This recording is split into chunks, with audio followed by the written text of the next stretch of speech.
Today's audience watches wrestling and they are in on the joke. That's not an insult. So what you're trying to say is what, I mean, people are just dying for this. I take it as an insult, too. I do, too. I mean, but they're dying to find out, hey, wrestling's fake. Then you're telling me that you're really hitting each other? No. The sound of the chair is real, okay? We are entertainment, but when a metal chair cracks your back, that's not fake. That can't Somebody be a throws metal- you from... It's a metal chair. There's never a bruise on any of you. Well, Lonnie, you got a minute? Look at this.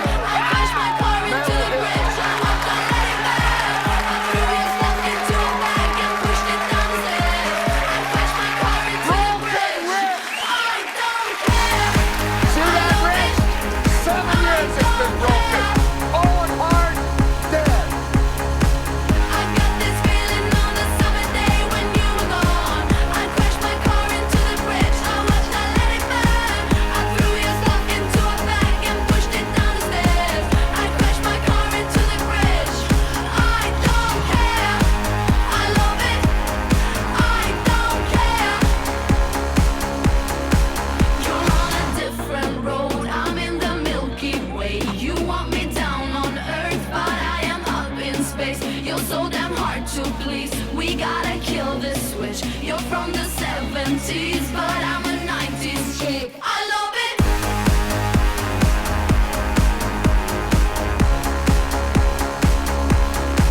I love it.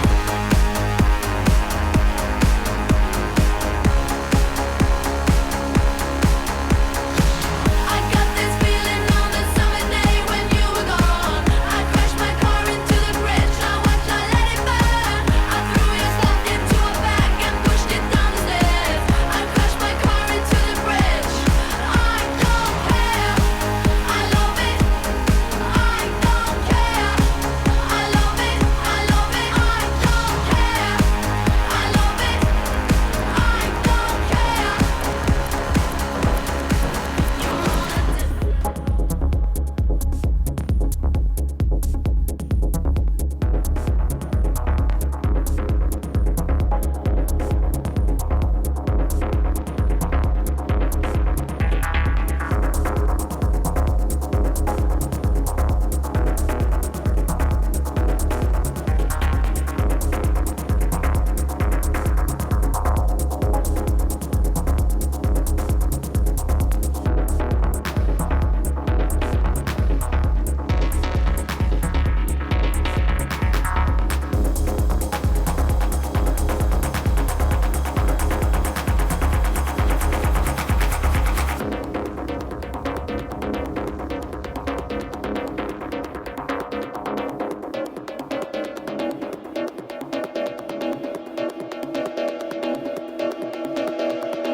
One of the things that has been interesting to me watching the environmental question has been how the discourse has often been radicalized in the sense that I always have this sense that the modern world is really a dream creation.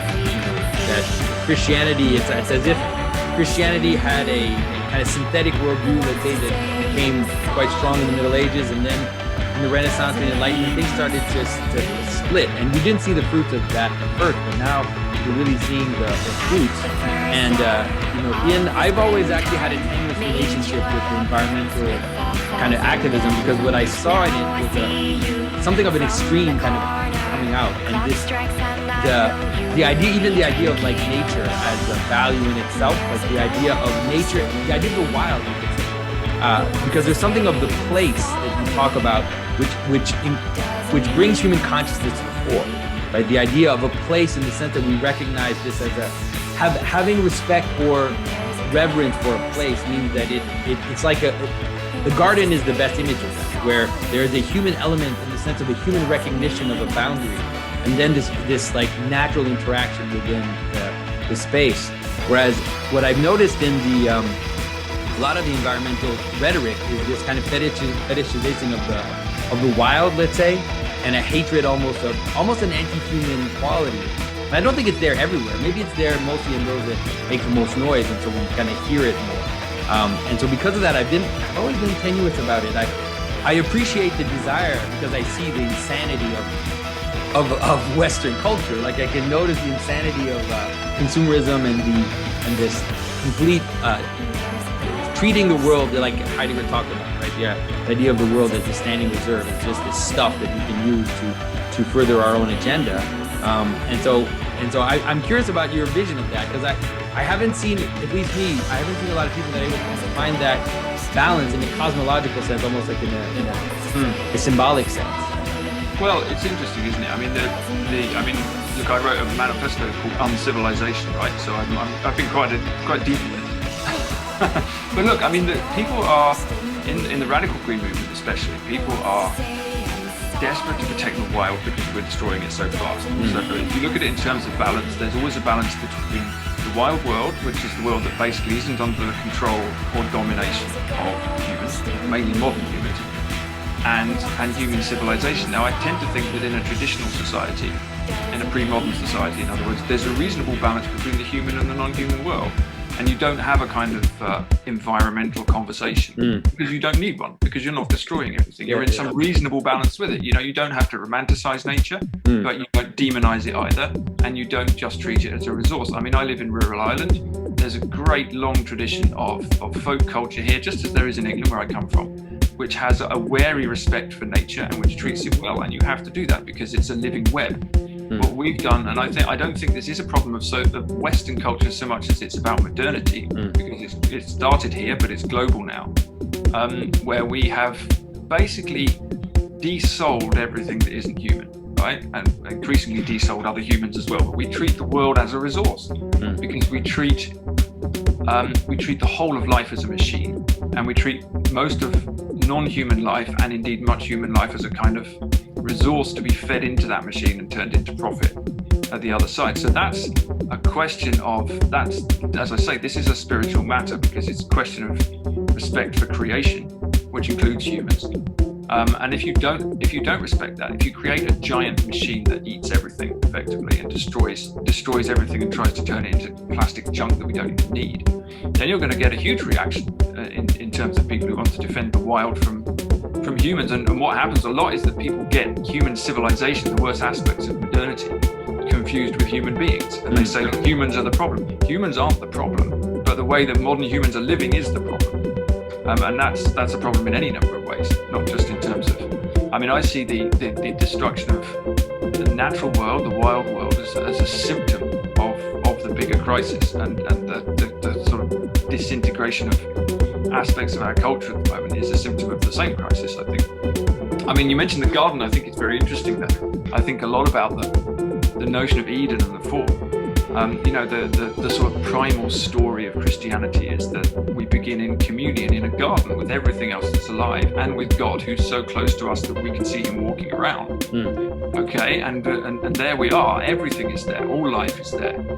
And we chose to leave that because we chose power and knowledge and desire, if you like, individual self-will over communion. And so we've spent the whole of history trying to get back again, or attempting to rebuild our own garden here on Earth, which is effectively the point we're coming to now after so many centuries of trying to build our own godless world with us at the center of it. This is what we've come to, and the destruction of, the fact that you can change the climate of a whole planet by playing God.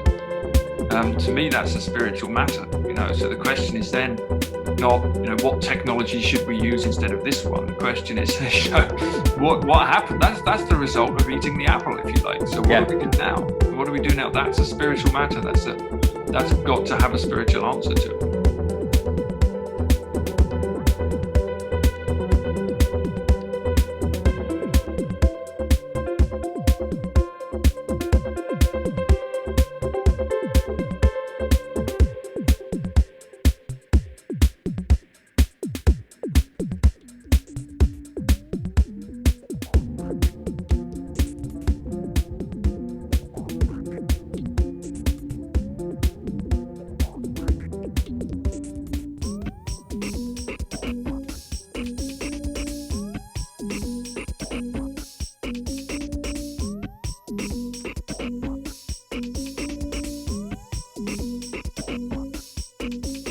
They're being hired because a lot of Americans have stopped working because they got weak.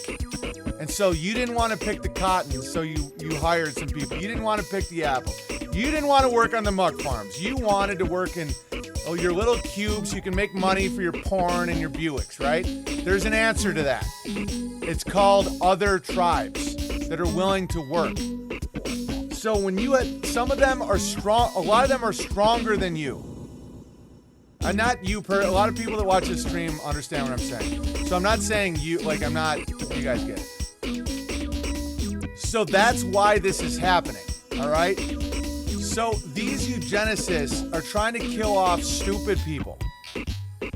People that are brainwashed, people that are not contributing to what they consider the greater good.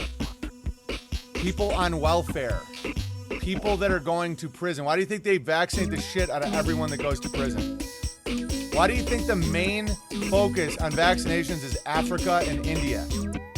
But here's the thing, and Paul from Pockets talked about this. There is population problems, but it's local. This is I love that he talked about this. Me and him disagree a bit on the overall, but of course, everybody disagrees on things. If we didn't, it'd be insane.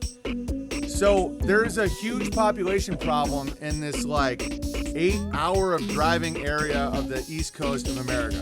There's a huge population problem in Seattle, Los Angeles, Chicago, Miami, huge. They don't have the space to take care of the people that live there. If the supply chains dropped and they could no longer suckle up the soil reserves of the middle of America, they would all die.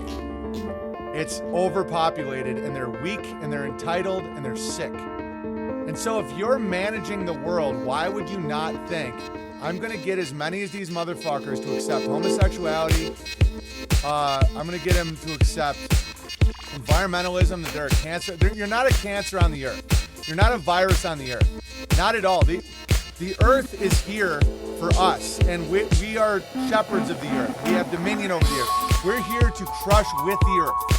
We're not foreigners on the earth. Without human beings, oh yeah, there might be more caribou. I get it, but a lot of these animals are packaged for food for human beings, for the strong.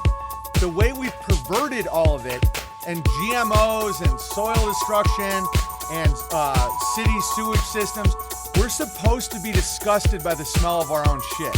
No offense, Germans.